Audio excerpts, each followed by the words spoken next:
podium et avion, bah bien sûr, je pense à moi, Georgia Stein. C'est l'année où on a commencé les défilés à la sauvage et à l'époque, ça ne s'appelait pas l'inclusif, ça s'appelait The All Sizes Catwalk. Et la moitié, non, pas la moitié, 3/4 des personnes ne savaient pas le dire. Et c'est vraiment les défilés sauvages, mais vraiment sauvages, sans autorisation, sans rien, vraiment en mode est-ce qu'on va se faire arrêter ou pas en lingerie. Ouais, 2018 déjà, incroyable. C'est mon grand-père. Georges, il s'appelait, et d'ailleurs j'ai mon prénom grâce à lui.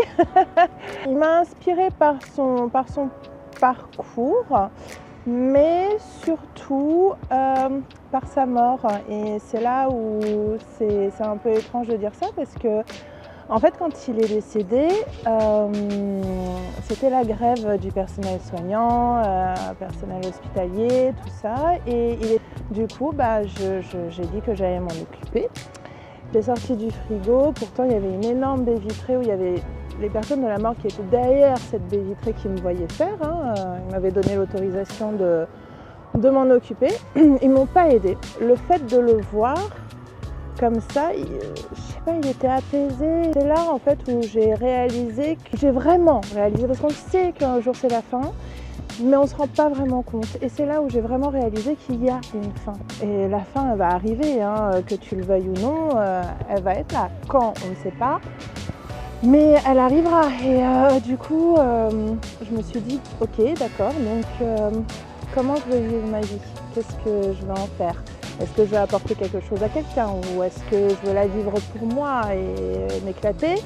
Bref, et en fait, je pense que tout ce que j'ai pu faire et vivre après le décès de mon grand-père, c'est grâce à ce déclic en fait. Une femme en 2024, eh bien, c'est être indépendante, être warrior, être mère au foyer, une mère qui travaille, une mère qui gère son domicile, une mère qui doit gérer le regard des autres, les jugements des autres, qui doit être forte, voilà, une femme en 2024, elle doit gérer plein de choses en même temps, et une femme en 2024, putain, elle est méga forte en fait. Personne n'a toujours confiance en soi à 100%, c'est impossible. En majeure partie, oui, bien sûr, mais en fait, j'ai les ovaires polykystiques et vers la début vingtaine, j'ai arrêté la pilule, ce qui réglait du coup mes règles, je les avais tous les mois. Et je me suis rendu compte en arrêtant la pilule que je ne les avais plus tous les mois, et je me suis demandé, mince, qu'est-ce qui se passe, tout ça. Donc je suis allée chez la gynécologue qui m'a dit que j'avais les ovaires polykystiques. Mais à l'époque, en fait, il n'y avait rien. Et en fait, je voyais mon physique changer aussi avec tout ça, et j'étais toute mince, je faisais une taille 34-36, j'étais toute menue, et tout d'un coup, j'ai pris 20 kilos en l'espace de quelques mois. On voit son corps changer, on voit que son style vestimentaire ne fonctionne plus avec ce nouveau corps. Du moins à l'époque, aujourd'hui c'est une toute autre mentalité. Il faut se réadapter tout ça, il faut se réadapter ces bourrelets, il faut se réadapter ces vergetures qui sont apparues, il faut s'adapter aussi avec les vêtements, avec tout. Et c'est vrai que pendant une période de quelques années, de 3 ans, c'est vrai que ça a été compliqué parce que tu sais plus trop par où commencer. Tu sais pas vraiment quoi faire. Est-ce que tu es toujours la même Georgia qu'avant alors que tu as un autre physique mais tu as le même caractère, alors tu sais plus, tu te mélanges même avec toi-même, bref c'est compliqué. Mais c'est vrai que c'était une période où vraiment c'était dur. C'était très dur, surtout quand début vingtaine on est jeune encore, tout ça, c'est pas facile. Mais sinon en règle générale, j'ai un assez fort caractère, donc du coup après ça a été. La féminité, écoute, c'est vraiment la définition de chacun parce que la féminité peut être pour quelqu'un plus masculine, pour quelqu'un d'autre plus féminine, pour quelqu'un d'autre plus androgyne, pour quelqu'un d'autre plus âgé, pour une autre personne plus jeune, enfin bref, la féminité est vraiment en fonction du regard de chacun et de chaque homme aussi, de chaque femme. Donc même mon regard sur la féminité ne sera pas du tout la même que pour toi, tu vois, par exemple. Le projet L'Inclusif, c'est un défilé inclusif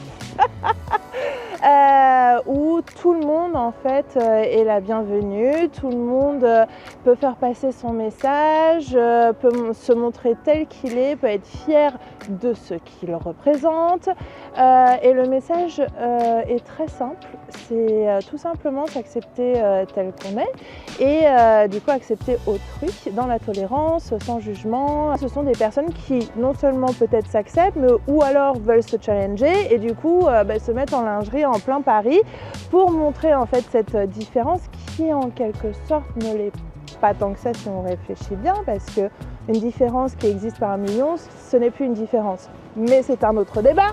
Ils sont tous là pour faire passer ce message en fait de tolérance pour les uns, pour les autres. Et c'est ça qui est extraordinaire parce qu'ils ont des histoires de vie littéralement opposées, des problématiques différentes, mais ils sont là pour le même message. Et c'est ça en fait qui est extraordinaire. Ce qui m'a inspiré l'événement, eh bien c'est un défilé que j'ai vu au Times Square de New York en décembre 2017, organisé par une mannequin grande taille, Christina, je sais plus quoi. Bref, elle est extraordinaire. Et en fait, elle a fait le tout premier défilé inclusif sans le savoir, parce qu'elle, à l'époque, elle l'appelait défilé body positif. Et en fait, il y avait tous les corps, tous les genres, tous les âges. Il y avait vraiment de tout, une diversité incroyable. Quand j'ai vu ce défilé, c'est là où j'ai compris. J'ai compris et je me suis dit, mais c'est ça qu'il faut faire. Mais j'avais pas encore la connaissance du mot inclusif à l'époque. C'est pour ça que c'est très intéressant de voir en fait cette évolution avec les années, avec les générations aussi, avec les réseaux sociaux, etc. En fait, on se rend compte que ça évolue dans le bon sens et est arrivé ce nom inclusif, quoi. Le défilé inclusif, bien sûr, c'est un moyen de protester, hein. Il y a des personnes qui viennent pour manifester. Donc forcément, ils ont des messages, ils ont des discriminations qu'ils ont vécues. Donc forcément, ils ont envie de faire entendre leur voix, ils ont envie de faire passer leur message, ils ont envie même de crier pour certains parce qu'ils ont vécu vraiment des choses pas très drôles, que ce soit de l'harcèlement, de la violence conjugale, de la discrimination raciale, de la grossophobie, des maladies, de l'handicap. Donc forcément, oui, vraiment, c'est une sorte de manifestation, hein, l'inclusif. C'est une mission, ouais. Mais ça fait bizarre hein, de le dire. Hein. Vraiment, j'ai du mal à l'accepter. Enfin, c'est un mélange de tellement d'émotions, je peux pas l'expliquer. Tout ce que je sais, c'est que après le défilé, en revanche, je suis HS. Je suis au lit, morte, fatiguée, mais HS mais rechargée. Mais en fait, ils se rendent pas compte à quel point en fait c'est hyper positif. L'ambiance est mais d'une bonté, d'une gentillesse, mais juste extraordinaire. Et c'est vrai qu'on ne peut pas vraiment se rendre compte quand on n'y participe pas. Et quand on participe d'ailleurs au défilé et qu'on se rend compte en fait de cette ambiance bon enfant et tolérante, eh ben, on se dit en fait ce serait possible hein, dans la vie quotidienne. Aujourd'hui, c'est vrai qu'on voit de plus en plus d'hommes participer au défilé, mais vraiment ils se comptent sur les doigts d'une main, voire deux mains, grand max. Et je trouve ça tellement dommage parce que on parle d'homophobie, on parle de transphobie, on parle d'harcèlement, on parle de jugement, on parle de discrimination, de complexe, et les hommes en font partie aussi. Donc c'est vrai que même eux, ils ont des messages importants à faire passer. Et je trouve ça dommage qu'il n'y en ait pas davantage. Mais je pense que c'est par pudeur, parce qu'ils n'osent pas forcément se mettre à nu, comme on peut dire, mais ils peuvent défiler habillés aussi. Mais même ça, c'est un exercice très dur à faire. Donc c'est vrai que j'aimerais beaucoup qu'il y ait davantage d'hommes qui participent. Vraiment, c'est important. On peut soutenir ma cause, en tout cas on peut soutenir le défilé l'inclusif en partageant, tout simplement, en partageant les images, en partageant la bonne définition de l'événement, que c'est vraiment pour tout le monde. C'est vrai que beaucoup pensent que c'est uniquement pour les personnes qui sont en surpoids, mais en fait pas du tout, c'est vraiment pour tous. Qu'importe son physique, qu'importe sa religion, qu'importe son âge, handicapé ou non, bref, homme, femme, peu importe, c'est vraiment pour tout le monde, vraiment.